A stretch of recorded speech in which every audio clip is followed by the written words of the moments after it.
Welcome, Christoph.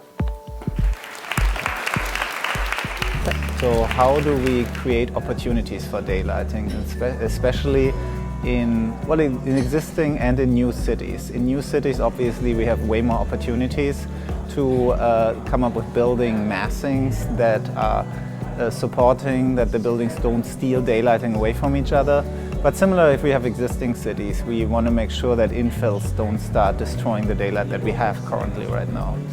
And at the same time, after looking at the daylighting inside of buildings, of course we also want to come up with ways to make sure that public spaces remain attractive, especially if we live in this densifying world where people hopefully or will necessarily end up with less living space. They will need to go somewhere, right? So we have to have good outdoor places.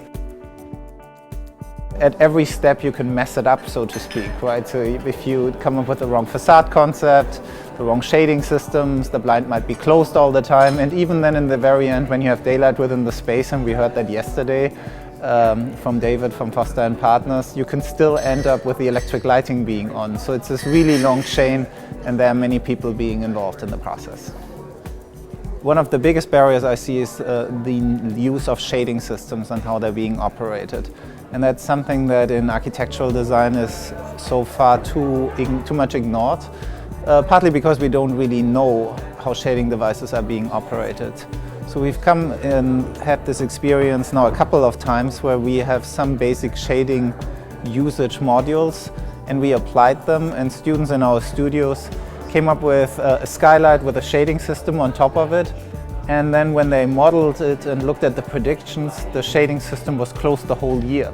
And that was the first time that I really saw a designer say, well, this is not what I want, then that's the wrong shading system, that's the wrong skylight solution.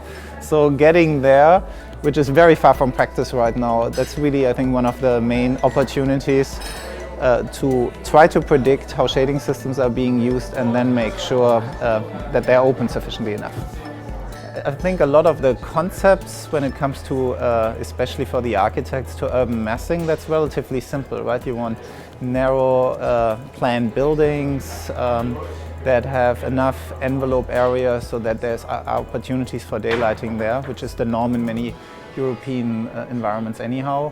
And then the architects really have to work hard on the facade details. So use components that are of sufficient quality, that actually, of course, the facade is functioning properly, that it admits good levels of daylighting within the space. And then really the last two steps, thinking about shading and thinking about electric lighting, are both important to kind of round it up and make it really a success story for daylighting.